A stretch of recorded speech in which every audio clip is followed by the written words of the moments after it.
বয়ফ্রেন্ডের সাথে দেখা করতে যাওয়ার আগে যখন ধরা পড়ে যাই। এই মানা, তোর ফোন বাজছে, দেখি তো কে ফোন করেছে।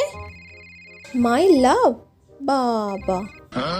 হ্যালো, বলছি আমি রেডি হয়ে বাস স্ট্যান্ডে দাঁড়িয়ে আছি, তুমি তাড়াতাড়ি বেরিয়ে চলে এসো। আর মাকে বলবে আজকে সেমিনারের পর এক্সট্রা ক্লাস আছে, আর স্যারের কাছে তুমি একবারে পড়ে তারপর বাড়ি আসবে। কি হলো, কিছু বলবে তো? মা, আমি রেডি হয়ে গেছি।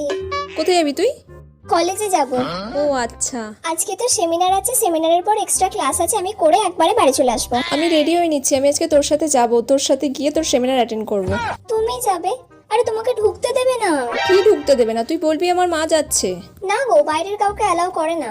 যদি না ঢুকতে দেয় আমি বাইরে থাকবো, তোর হয়ে গেলে একসঙ্গে চলে আসবো। যদি ঢুকতে দেয় তাহলে তোর সাথেই ভিতরে যাব, কি আছে।